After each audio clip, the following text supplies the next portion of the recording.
Hello students, good morning. I welcome you all on my YouTube channel. My name is Vishnu Gupta and we are learning biology here. It is more than a subject.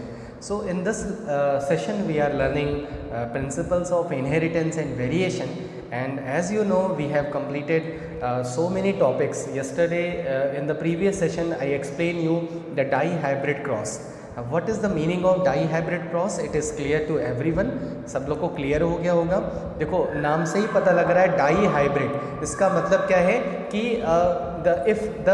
मतलब cross is going to be perform by taking two traits. अगर हम दो trades को लेके दो contrasting trade को लेके क्या करने जा रहे हैं, क्रॉस को परफॉर्म करने जा रहे हैं. जैसे मेंडल ने एक क्रॉस परफॉर्म किया था टॉल एंड डॉफ को लेके, तो वहाँ पे उन्होंने क्या लिया था कि एक कंट्रास्टिंग ट्रेट लिया था, मतलब हाइट को लिया था. हाइट के बेसिस पे दो ट्रेट लिए थे. कौन कौन से? एक टॉल और एक dwarf. That is known as monohybrid cross. But whatever cross we have discussed in the previous session, that was the dihybrid cross. Why? Because there were two different traits. मतलब हम कह सकते हैं कि वहाँ पे दो ट्रेड्स को लिया गया था. जैसे एक प्लांट में क्या लिया गया था? Rounded yellow. दूसरे प्लांट में क्या लिया गया था? Wrinkled green. राउंडेड येलो का मतलब क्या हो गया? सीड्स क्या हैं? राउंड शेप के हैं. और उनका कलर क्या है? उनका कॉटिलीडन का कलर होता है. कलर का मतलब होता है उनका कॉटिलीडन कैसा है? येलो कलर का है. ठीक है. और वहीं पे दूसरे जो है वो क्या है? रिंकल्ड है. रिंकल्ड मतलब आप जानते हो. ठीक है. रिंकल्ड मतलब झुर्रीदार. और उसके सीड्स का कॉटिलीडन का कलर क्या था? ग्रीन कलर था. जब उन दोनों को क्रॉस करवाया गया तो in the F1 generation all the plants were rounded yellow. जितने भी प्लांट्स आए सब क्या थे? राउंडेड येलो थे. लेकिन in the F2 generation when there was selfing, ये इन द F2 जनरेशन जब सेल्फिंग हुई, ये F2 जनरेशन है और इसमें जब सेल्फिंग हुई, ठीक है, तब क्या हुआ कि देयर आर डिफरेंट ट्रेड्स, मतलब there are different traits appear in the F2 generation. I told you how you can form the gametes. आप गैमीट्स कैसे बना सकते हो, ठीक है, समझ में आ गया होगा. और इसकी प्रैक्टिस भी कर सकते हो. जैसे मैंने यहाँ पे कुछ एग्जांपल्स लेके बताया था. जैसे मान लो आप ये वाले जीनोटाइप लेके आप गैमीट बनाओगे, आप ये वाले जीनोटाइप लेके गैमीट बनाओ, आप ये वाले जीनोटाइप लेके गैमीट बनाओगे, तो आपको ये क्लियर हो जाएगा कि कौन से जीनोटाइप में कितने टाइप के गैमीट्स बन रहे हैं. इससे आपको बहुत बेनिफिट मिलेगा. कोई भी क्रॉस का क्वेश्चन अगर आ जाता है on the basis of the dihybrid cross, तो you can perform very well. बहुत अच्छे से आप परफॉर्म कर सकते हो. आपको कोई प्रॉब्लम नहीं होगी. और you can teach the other one also, मतलब आप दूसरे को भी पढ़ा सकते हो. ठीक है, कंफर्म है ये. मैं आपको एश्योर कर सकता हूँ कि आप जो है दूसरों को भी पढ़ा सकते हो अगर जिस तरह से मैं बता रहा हूँ उस तरह से अगर आप प्रैक्टिस करोगे इस डाई हाइब्रिड क्रॉस की. तो मैंने डाई हाइब्रिड क्रॉस के बेसिस पे कई सारे आपको कल मैंने प्रिंसिपल्स दिए थे, कई सारे मैंने वहाँ पे आपको रूल्स बताए थे कि किस तरह से हम गैमीट्स प्रोड्यूस करते हैं, किस तरह से फर्टिलाइजेशन करवाते हैं. डाई हाइब्रिड क्रॉस में जब मेंडल ने देखा कि देयर वर 3, मतलब दो ऐसे प्लांट आ गए, मतलब दो ऐसे कैटेगरी के प्लांट आ गए जिनको उन्होंने पेरेंट में नहीं लिया था. पेरेंट में ना लेना का मतलब क्या होता है? फिर से मैं अपनी जादू वाली पेन ले आता हूँ.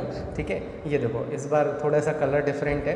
ठीक है, तो इसमें क्या होता है कि जैसे मान लो आपने पेरेंट में ये दोनों ट्रेट लिए हैं. ठीक है, ये दोनों ट्रेट में क्या है कि हम क्या देख रहे हैं कि एक ऑरेंज है और एक क्या है? ग्रीन है. एक ऑरेंज है और एक क्या है?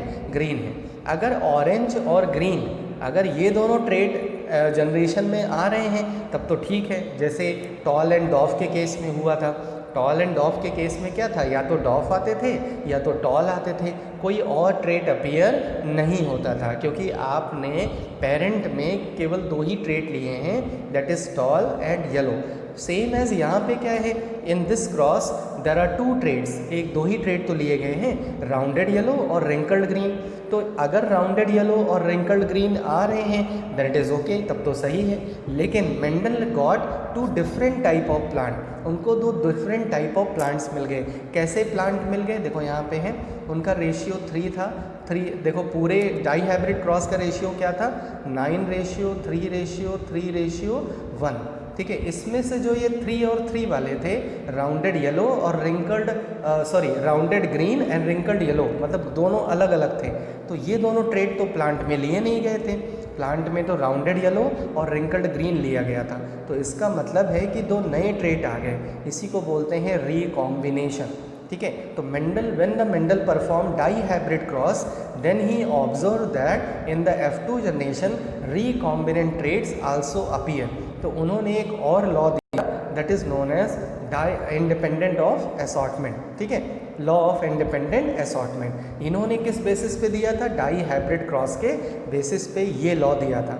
क्लियर है? ठीक है, इस लॉ में मैंने बताया था कि जब भी सेग्रीगेशन होता है तो जो गैमीट्स होते हैं, मतलब जो एलील्स होते हैं, वो एक दूसरे से इंडिपेंडेंट होते हैं, इंडिपेंडेंटली एक दूसरे को क्या करते हैं? सेग्रीगेट करते हैं। इसी को बोलते हैं law of independent assortment. Clear है? ठीक है, तो यहाँ पे देखो लिखा भी हुआ है, it states that genes of different character in different pairs, ठीक है, of chromosome are independent of one another, एक दूसरे से एकदम इंडिपेंडेंट होते हैं।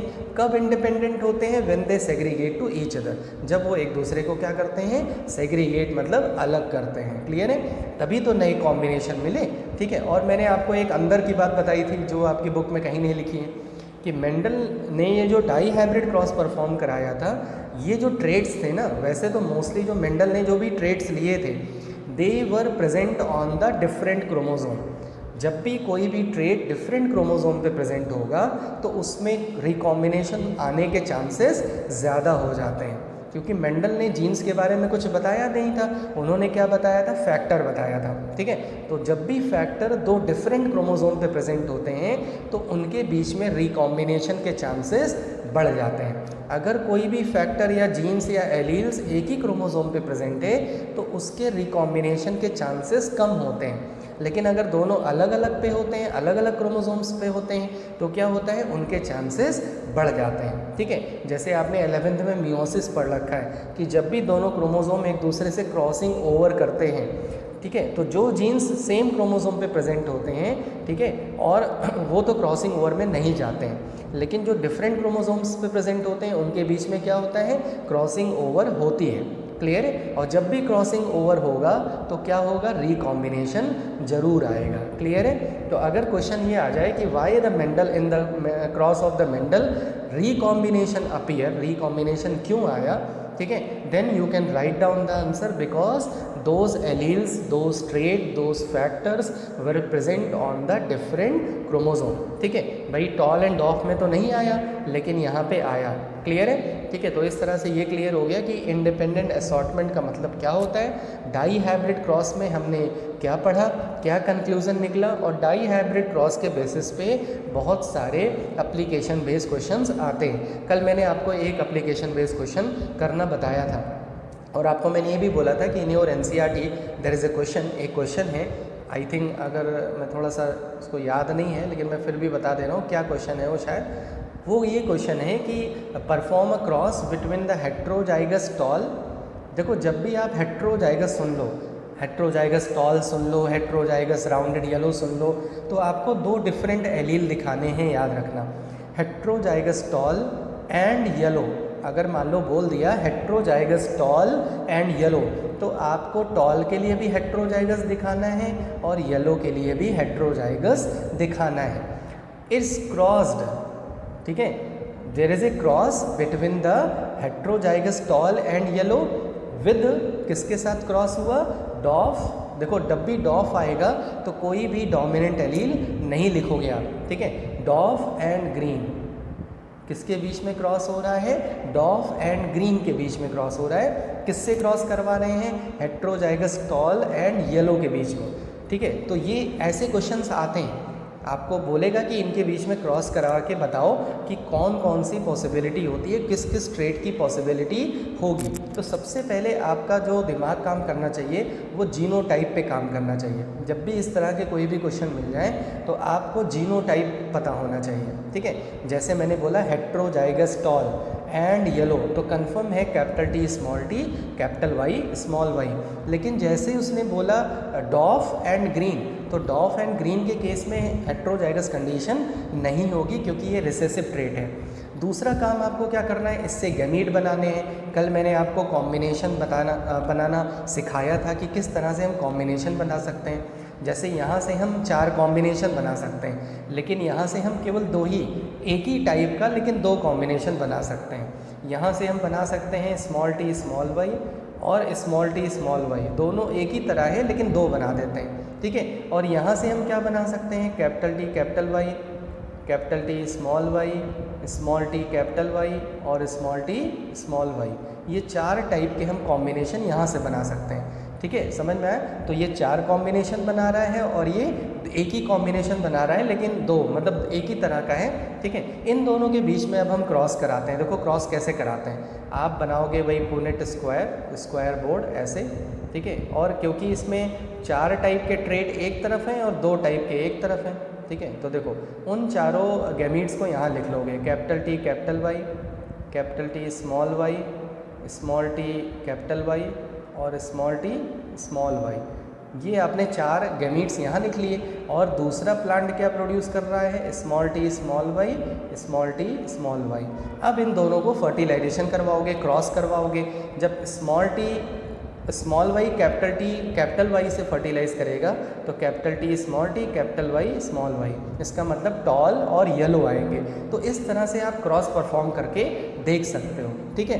तो मैं जब क्वेश्चन आयर का सेशन होगा तो मैं क्वेश्चंस भी लेके आऊँगा इस तरह के। ये तो मैंने आपको बता दिया कि आप प्रैक्टिस कैसे कर सकते हो डाई हाइब्रिड क्रॉस के, ठीक है। तो अगर डाई हाइब्रिड का कॉन्सेप्ट एकदम क्लियर है, गैमीट्स बनाना आपको आता है, होमोजाइगस हेटेरोजाइगस कंडीशन पे आप थोड़ा सा फोकस करोगे तो आपको कोई प्रॉब्लम यहाँ पे नहीं आएगी। क्लियर हो गया, ठीक है। इसीलिए मैंने पूरी तरह से कॉन्सेप्ट क्लियर कर दिया कि डाई हाइब्रिड क्रॉस में क्यों जो है मेंडल को क्यों जो है डिफरेंट ट्रेड्स नज़र आए थे, डिफरेंट ट्रेड्स उन्होंने ऑब्जर्व किए थे। क्लियर है, ठीक है। तो इस तरह से यहाँ तक मेंडल का एक्सपेरिमेंट कंप्लीट हो गया।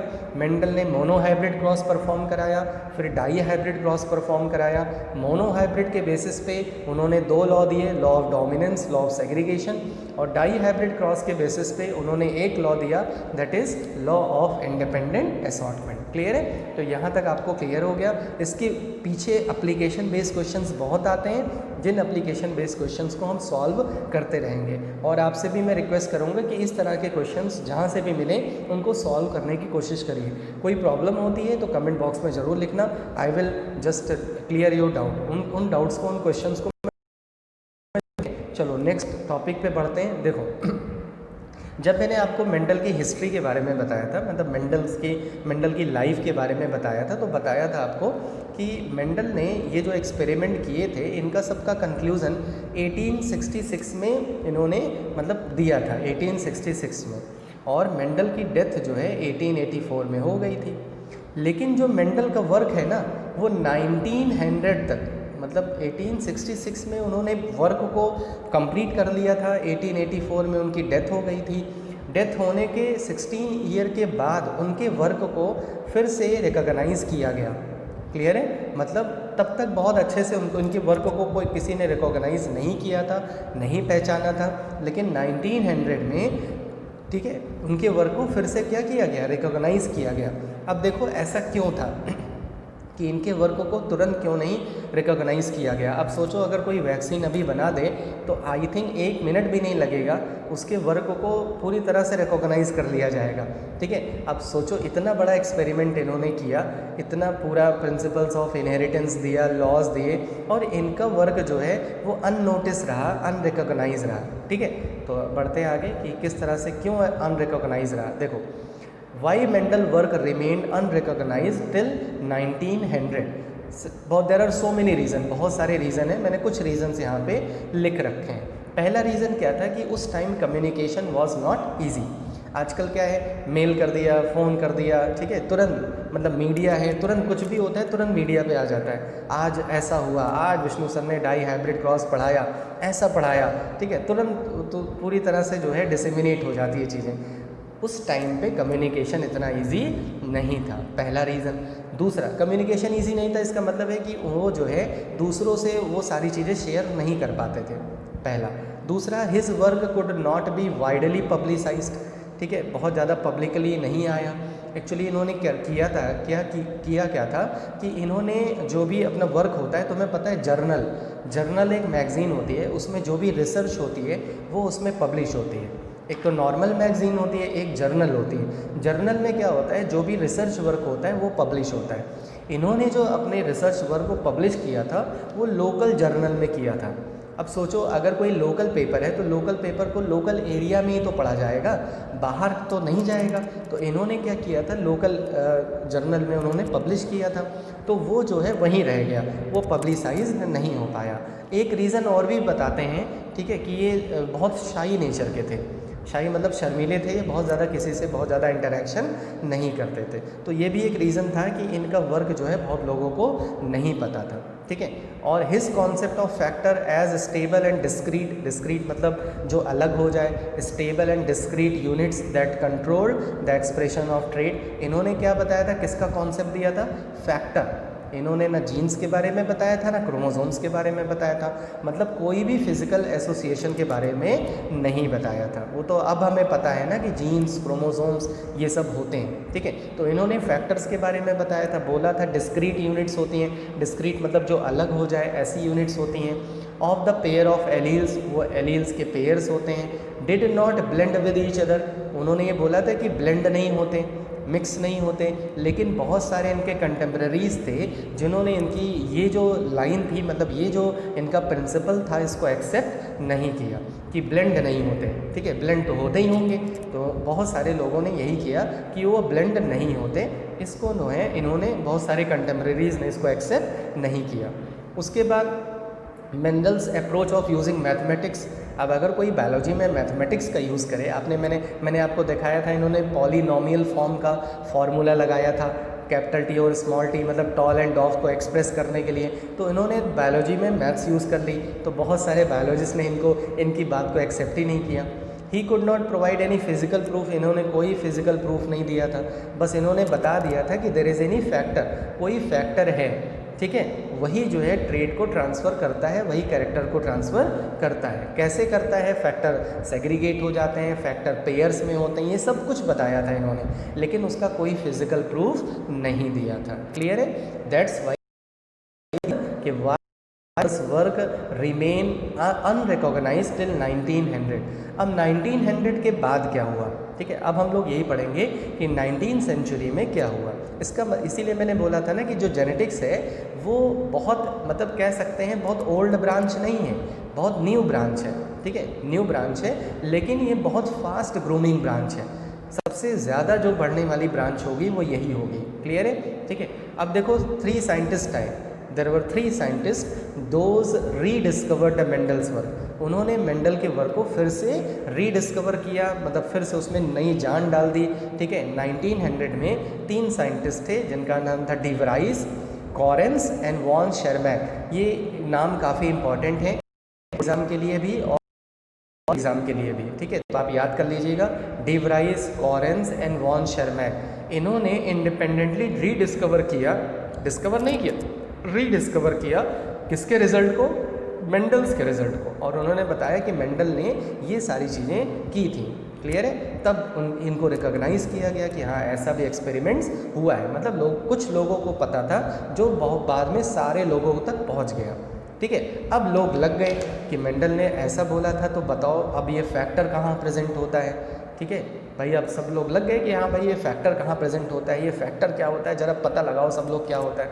उन्होंने बताया था फैक्टर पेयर में होते हैं, ठीक है। Eight the time of gamete formation factor एक दूसरे से क्या हो जाते हैं, अलग हो जाते हैं, ठीक है। तो उन्होंने बोला, मतलब लोगों ने सोचा, जो साइंटिस्ट थे, इसके बाद उन्होंने देखा कि ये तो रिप्रोडक्शन के थोड़ा सा मिलता जुलता है, मतलब ये जो ये बता रहे हैं ये थोड़ा सा रिप्रोडक्शन से रिलेटेड है। रिप्रोडक्शन में आपने पढ़ रखा है कि गैमीट्स क्या होते हैं, गैमीट्स फॉर्म होते हैं, गैमीट्स के मिलने से ही क्या होते हैं, जो कैरेक्टर होते हैं वो कंबाइन होते हैं पेरेंट के ऑफस्प्रिंग में। तो थोड़ा सा दिमाग ठनका सब लोग का, ठीक है। तो उन्होंने सोचा कुछ ना हो ये गैमीट्स के अंदर की बात है, ठीक है। तो इस तरह से फिर साइंटिस्ट इस पे लग गए। और 1900 के पहले, क्योंकि माइक्रोस्कोप में भी बहुत ज़्यादा इन्वेंशन नहीं था, माइक्रोस्कोप के फील्ड में बहुत ज़्यादा एडवांसमेंट नहीं थी, इसीलिए सेल डिवीज़न को ऑब्ज़र्व करना टफ था, ठीक है। आपको पता है ना, सेल डिवीज़न को हम ऑब्ज़र्व नहीं कर सकते if we don't have any proper instrument. अगर हमारे पास इक्विपमेंट नहीं है, इंस्ट्रूमेंट्स नहीं हैं, तो हम सेल डिवीज़न को के फेजेस को ऑब्ज़र्व नहीं कर सकते। 1900 के बाद 1900 में जब इलेक्ट्रॉन के मतलब माइक्रोस्कोप की फील्ड में एडवांसमेंट बढ़ी, तब साइंटिस्ट ने सेल डिवीज़न को ऑब्जर्व किया कि सेल डिवीज़न क्या होता है। जब उन्होंने देखा कि ये सेल डिवीज़न एकदम वैसे ही तो हो रहा है, सेल डिवीज़न में आपने माइटोसिस मियोसिस पढ़ रखा है, तो उसमें क्या पढ़ रखा है कि माइटोसिस में और मियोसिस में क्या होता है, एक फेज़ ऐसी आती है कि जिसमें नंबर ऑफ़ क्रोमोसोम्स मतलब नंबर ऑफ़ डीएनए बढ़ जाते हैं, ठीक है, रेप्लिकेशन, जिसमें रेप्लिकेशन होकर नंबर ऑफ़ जो जेनेटिक मटेरियल है वो बढ़ जाता है। फिर उनका क्या होता है, सेग्रीगेशन होता है, यही तो होता है मियोसिस में, that is responsible for the gamete formation. तो उसके थ्रू क्या होता है, जो क्रोमोसोम्स होते हैं और क्रोमोसोम्स पे ही जीन्स लगे होते हैं, ये हमें पता लग गया, ठीक है। तो उनका क्या होता है, सेग्रीगेशन होता है। तो ये सब कैसे पॉसिबल हुआ, ऑब्जर्व करना, because of the advancement in the field of microscope, ठीक है। तो इस तरह से पता लग गया कि सेल डिवीज़न होता है और सेल डिवीज़न एकदम पैरेलल होता है, जो इन्होंने मेंडल ने फैक्टर के बारे में बताया था। तो हो ना हो वो जो फैक्टर्स हैं वो जीन्स हैं और वो कहाँ प्रेजेंट होते हैं, क्रोमोसोम पे प्रेजेंट होते हैं। ये क्लियर हो गया, ठीक है, समझ में आया। तो अभी तक जो फिज़िकल प्रूफ नहीं था, मेंडल ने कोई भी फिज़िकल प्रूफ नहीं दिया था ये, ठीक है, मेंडल ने कोई फिज़िकल प्रूफ नहीं दिया था कि कहाँ होते हैं, कैसे होते हैं, ठीक है। ये पूरा फिज़िकल प्रूफ कैसे मिल गया, on the basis of the cell division. Cell division के बेसिस पे ये फिज़िकल प्रूफ मिल गया कि जो फैक्टर हैं, जो फैक्टर मेंडल ने बताए थे, ठीक है, वो होते क्या हैं, फैक्टर्स जो होते हैं वही जीन्स होते हैं, और जीन्स प्रेजेंट कहाँ होते हैं, क्रोमोसोम पे प्रेजेंट होते हैं eight the time of gamete formation. जब क्रोमोसोम के जो पेयर्स होते हैं वो एक दूसरे को सेग्रीगेट करते हैं, अलग करते हैं, तो उसी के साथ साथ जो जीन्स होते हैं, जो पार्ट होते हैं उनके, वो भी एक दूसरे से क्या हो जाते हैं, सेग्रीगेट हो जाते हैं। समझ में आया। जैसे मान लो ये एक क्रोमोसोम है, ठीक है, ये क्रोमोसोम जब सेग्रीगेशन होगा, ठीक है, जब इसमें अलग अलग होंगे, डिवीज़न होगा, तो ये दोनों अलग हो जाएंगे, ठीक है, एक दूसरे को इन्होंने अलग कर दिया। उसके बाद जो इनके पास जीन्स हैं वो भी क्या हो जाएंगे, वो भी अलग हो जाएंगे। इसी को क्या बुलाते हैं हम, सेग्रीगेशन बुलाते हैं। क्लियर है। तो इस तरह से और साइंटिस्ट ने ये प्रूव कर दिया कि क्रोमोसोमल थ्योरी ऑफ इनहेरिटेंस, जो अभी तक इन्होंने कोई फिजिकल बेसिस नहीं दिया था, उसको इन्होंने नाम दे दिया क्रोमोसोमल थ्योरी ऑफ इनहेरिटेंस। मतलब जो इनहेरिटेंस होती है, ठीक है, जो हेरिडिटी होती है, वो कौन करता है, क्रोमोसोम करते हैं। क्लियर है। तो यहाँ पे मैंने कुछ पॉइंट्स देखो लगा रखे हैं। Chromosomes and genes are present as in diploid cells. आपको पता है डैप्लॉइड सेल्स में दोनों प्रेजेंट होते हैं। होमोलोगस क्रोमोसोम आपने 11th में पढ़ रखा है। होमोलोगस क्रोमोसोम जिसमें सेम टाइप के जीन्स लगे होते हैं उनको बोलते हैं homologous chromosomes. Separate during meiosis, वो एक दूसरे से सेपरेट हो जाते हैं। अगर आपको मियोसिस का प्रोफेज 1 पाँचों फेज़ याद होगा, जब मैंने ट्रिक भी बताई थी, लेप्टोटीन, जाइगोटीन, डिप्लोटीन, ठीक है, सॉरी फिर से बता दे रहा हूँ, लेप्टोटीन, फिर क्या था, जाइगोटीन, फिर पैकीटीन, फिर डिप्लोटीन और फिर डाइकाइनेसिस। और जो पैकीटीन में क्या होता था, क्रॉसिंग ओवर होता था, ठीक है, और उसी में रिकॉम्बिनेशन आता था। ठीक है, याद आ गया होगा। मैंने एक ट्रिक भी बताई थी कि लखनऊ में ज़ू देखने के लिए पैसा दे दो दीदी, तो एल से लखनऊ, जेड से ज़ू, पैसा से पैकीटीन, इस तरह से बताया था। तो होता क्या है कि जब ड्यूरिंग मियोसिस जब होमोलोगस दूसरे से सेपरेट होते हैं और उनके बीच में फिर से क्रॉसिंग ओवर होता है, तो होता क्या है कि फिर से जो नया रिकॉम्बिनेशन आता है गैमीट्स में, ठीक है, तो फर्टिलाइजेशन, फिर जब फर्टिलाइजेशन होता है तो वो क्रोमोसोम्स फिर से रिस्टोर हो जाते हैं। ठीक है, जैसे 23 गैमीट्स में हैं तो वो मिलके फिर से क्या बना लेते हैं, 46 क्रोमोसोम्स हो जाते हैं फिर से। ठीक है, तो chromosomal theory of inheritance claims it is the chromosome that segregate and assort independently. जो उन्होंने बताया था फैक्टर्स, वही इन्होंने क्या बता दिया, और साइंटिस्ट ने क्या बता दिया कि क्रोमोसोम्स और जीन्स होते हैं। क्लियर है, बस इतना ही है, और बहुत ये टिपिकल नहीं है। चलो नेक्स्ट आ जाते हैं। जो रिलेशनशिप था, relationship between the behaviour of chromosomes and the behaviour of Mendel's factor, इन दोनों के बीच में सिमिलरिटी मिल गई। अगर सिमिलरिटी ना मिलती तो शायद हम मेंडल्स के बारे में बस इतना पढ़ते कि एक लोग मेंडल थे, ठीक है, उन्होंने एक्सपेरिमेंट किया था बस। ठीक है, लेकिन अगर यहाँ पे सिमिलरिटी मिल गई, इसीलिए हम मेंडल को इतनी ज़्यादा इंपॉर्टेंस दे पाए, and he is known as the father of genetics. ठीक है, तो सबसे पहले इनके वर्क को रिलेट कर पाए दो साइंटिस्ट जिनका नाम था वॉल्टर सटन, ठीक है, एंड थियोडर बोवरी। ठीक है, ये दो साइंटिस्ट हैं, इनको आप शॉर्ट फॉर्म में याद कर सकते हो, सटन एंड बोवरी, इन 1902। और इन्होंने ही कौन सी थ्योरी प्रपोज की, क्रोमोसोमल थ्योरी ऑफ इनहेरिटेंस। इसका मतलब क्या होता है कि जो भी उन्होंने फैक्टर के फॉर्म में बताया था वही चीज़ इन्होंने किसके फॉर्म में बताई, क्रोमोसोम्स के फॉर्म में इन्होंने उसके बारे में इंफॉर्मेशन क्या दी, इंफॉर्मेशन इन्होंने उसको मतलब क्लियर किया, उस कॉन्सेप्ट को क्लियर कर दिया कि किस तरह से क्रोमोसोम ही रिस्पॉन्सिबल होते हैं फॉर द इनहेरिटेंस। क्लियर है, ठीक है। तो इस तरह से ये बात क्लियर हो गई। अब आगे आ जाते हैं। देखो अब ये थ्योरी कहती क्या है, this theory states that chromosomes are vehicle, जैसे हम व्हीकल में बैठ के जाते हैं ऐसे जीन्स और फैक्टर जो मेंडल ने बताए थे वो किस पे बैठ के जाते हैं, किसके थ्रू जाते हैं, क्रोमोसोम्स के थ्रू जाते हैं। समझ में आया, ठीक है। तो क्रोमोसोम्स क्या होते हैं, व्हीकल्स होती हैं of hereditary information and expression as genes are present over them.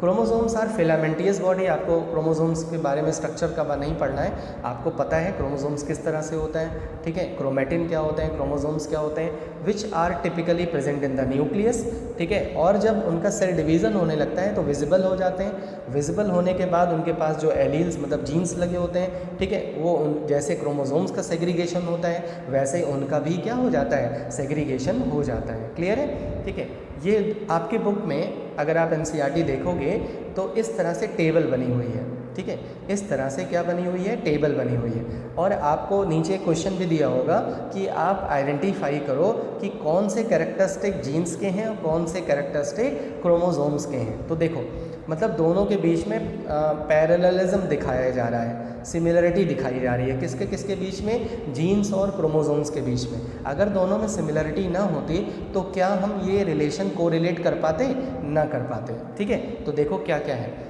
दो अभी मैंने नाम नहीं लिखा है कि कौन सा जीन्स का है कौन सा क्रोमोसोम्स का है, ठीक है। देखो पहले कैरेक्टरिस्टिक देखो, पहला दोनों अकर्सिन पेयर मतलब चाहे वो जीन्स हो और चाहे वो क्रोमोसोम्स हो दोनों पेयर में होते हैं, पहली बात, ठीक है। दूसरी बात, segregate at the time of gamete formation, ठीक है, such that only one of each pair is transmitted to a gamete. इसका मतलब क्या हो गया कि जैसे कैपिटल टी स्मॉल टी होता था तो केवल एक ही तो गैमीट में ट्रांसफ़र होता था, ठीक है, और यही हाल क्रोमोसोम में भी होता है। देखो segregate at time gamete formation and only one of each pair is transmitted to a gamete, यही हाल क्रोमोसोम्स का भी होता है, ठीक है। जैसे अगर हम मेल ह्यूमन के मेल की बात करें तो उसके पास एक्स और वाई होते हैं, तो या तो एक्स क्रोमोसोम जाता है गैमीट में या तो वाई क्रोमोसोम जाता है, दोनों में से किसी एक क्रोमोसोम का ट्रांसफ़र होता है, ठीक है। वो अलग बात है, बाद में पढ़ोगे कि कभी कभी क्या होता है कि दोनों ही क्रोमोसोम चले जाते हैं तो उससे क्या होता है, डिसऑर्डर हो जाता है, ठीक है, वो हम बाद में डिस्कस करेंगे। लेकिन इन दोनों क्रोमोसोम में से केवल एक ही क्रोमोसोम तो गैमीट में ट्रांसफ़र होता है, ठीक है। तो ये हो गया। तीसरा पॉइंट थोड़ा सा तुम्हें समझ में नहीं आएगा, देखो independent part segregate independently of each other. जो इंडिपेंडेंट पार्ट होते हैं, ये जो पार्ट होते हैं ये एक दूसरे को इंडिपेंडेंटली सेग्रीगेट करते हैं, ठीक है। और इधर क्या लिखा है, one pair segregate independently of another pair. एक तरफ क्या हो रहा है, पार्ट सेग्रीगेट कर रहे हैं और एक तरफ क्या हो रहा है, पूरा सेग्रीगेट, पूरा पेयर एक दूसरे को सेग्रीगेट कर रहा है। अब आप बताओ कि कौन इसमें से कौन किसके ऊपर मैं जीन्स लिख दूँ और किसके ऊपर क्रोमोसोम्स लिख दूँ, ठीक है। 2 सेकंड का टाइम दे रहा हूँ, सॉरी 5 सेकंड का टाइम दे रहा हूँ, ठीक है। सोचो 1 2 3 4 5 सेकंड कंप्लीट हो गए, ठीक है। अब मैं बताता हूँ, ये जीन्स हैं और ये क्या हो गया, क्रोमोसोम्स हो गए, ठीक है। कैसे पता लगाया, यहाँ पार्ट लिखा है, ठीक है। जो जीन्स होते हैं वो तो पार्ट्स होते हैं ना, और जो पार्ट्स होते हैं वो एक दूसरे को इंडिपेंडेंटली क्या करते हैं, सेग्रीगेट करते हैं। लेकिन पेयर को कौन सेग्रीगेशन करता है, मतलब एक दूसरे के पेयर को कौन सेग्रीगेट करता है, क्रोमोसोम करते हैं, ठीक है। समझ में आ गया। तो इस तरह से आज हम लोग ने क्या डिस्कस कर लिया कि क्रोमोसोमल थ्योरी ऑफ इनहेरिटेंस क्या होती है। तो मेंडल ने जब डाई हाइब्रिड क्रॉस परफॉर्म कराया उसके बाद का जो आपके एनसीईआरटी में दिया है उसको हम लोग ने डिस्कस कर लिया, ठीक है। अब आगे हमें बहुत कॉन्सेप्चुअल पार्ट पढ़ना है, that is linkage and recombination. कि ड्रोसोफिला एक साइंटिस्ट है जिनका नाम था Thomas Hunt Morgan, TH Morgan, उन्होंने फ्रूट फ्लाई पे एक्सपेरिमेंट किया था और उन्होंने भी बहुत सारे कंक्लूज़न दिए थे, बहुत सारे उन्होंने अपने पॉइंट्स रखे थे, ठीक है। और जो पॉइंट्स जो है रेलेवेंट भी हैं, ऐसा नहीं कि वो फालतू के पॉइंट्स हैं, वो रिलेवेंट पॉइंट्स हैं, उनको हम नेक्स्ट क्लास में डिस्कस करेंगे, ठीक है, क्योंकि वो बड़ा टॉपिक है, काफ़ी कॉन्सेप्चुअल है, इसीलिए मैं आज उसको स्टार्ट नहीं कर रहा हूँ। क्या काम है कि आप डाई हाइब्रिड क्रॉस के जो एप्लीकेशन बेस्ड क्वेश्चंस हैं उनको सॉल्व करिए अपने एनसीईआरटी से। कोई भी प्रॉब्लम होती है तो मुझे बताइए। क्रोमोसोमल थ्योरी ऑफ इनहेरिटेंस एक बार रिवाइज कर लेना, कोई डाउट होगा तो मुझे ज़रूर बताना, I will clear your doubt, ठीक है। तो I am completing this session को मैं कंप्लीट कर रहा हूँ, ठीक है। और आप ये मेरी जादू की छड़ी कैसी लगी ये लाइक बटन प्रेस करके ज़रूर बताना, ठीक है। इसी से मैं पूरा इनहेरिटेंस पढ़ा डालूंगा तुम्हें, आगे के भी टॉपिक मैं इसी से पढ़ाऊंगा, ठीक है। 5-6 पेन मेरे पास आ गई है और इसी से मैं आपको पूरा टॉपिक पढ़ा डालूंगा, ठीक है। तो मैं कंप्लीट कर रहा हूँ सेशन को, और खूब अच्छे से पढ़ते रहिए, रिवाइज़ करते रहिए, प्रैक्टिकली सोचिए, कॉन्सेप्ट को पकड़िए, बहुत ज़्यादा हाई फाई सोचने की ज़रूरत नहीं है। सबसे पहले बेसिस को, जो बेसिक पॉइंट्स हैं उनको समझ लेना चाहिए। अगर उनको आप समझ गए तो पूरे चैप्टर में कोई प्रॉब्लम नहीं आएगी, ठीक है। क्लियर है? So stay at your home, stay fit, stay healthy. जय हिंद, जय Bharat, love you, good bye.